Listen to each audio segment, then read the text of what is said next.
Jamani, kwa wanaojua hii tuite nini, bodaboda kaja Kariakoo kashusha abiria jamani, kapake kijiweni.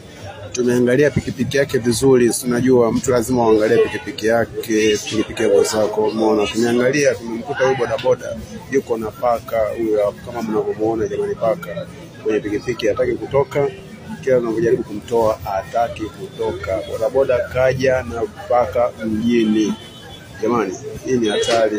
Kwa mnaojua mtuambie hii ni nini. Kwa mnaojua Naam, mtazamaji wa Trend TV bwana, hilo ni tukio ambalo limetokea huko mjini Kariakoo, ambapo unaambiwa kwamba huyu bodaboda bwana alikuwa ametoka zake nyumbani, lakini alivyofika hapo Kariakoo moja kwa moja, cha ajabu ni kwamba ametoka tu kushusha mteja. Mara alivyopaki pikipiki, watu wakaanza kusikia sauti ya nyau akiwa yuko chini ya sehemu ya kuwekea mafuta, chini ya mtungi wa mafuta pale.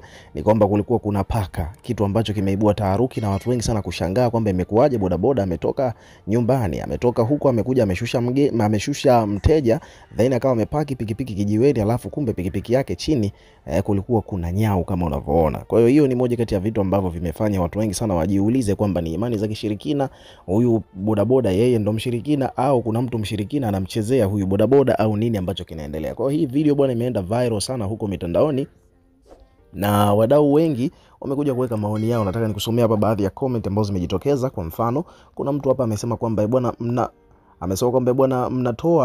mnamtoa huyo nyau wa nini? Mumuache, labda hataki paka abaki peke yake nyumbani, ameamua mbebe. Umeona, ameamua atembee naye kama the way ambavyo Wema anatembeaga na mbwa wake yule Manunu kwenye gari. Kuna mtu ameandika hivyo. Kwa mtu mwingine anasema bwana, wanaume wadaa umbea jamani, paka ana shida gani sasa? Paka ni rafiki wa binadamu. Nina paka wangu pia vile vile ananipenda mno. Ukiondoka tu nyumbani bila kuangalia, au unaweza ukamkuta yuko nyuma yako anakufuata kwa siri. Hata kwenye gari anaweza kaingia mkaondoka wote.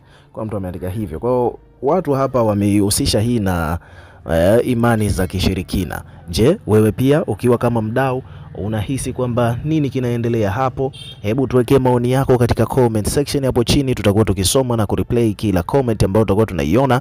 Lakini pia vile vile hakikisha una subscribe kwa ajili ya kupata update zaidi.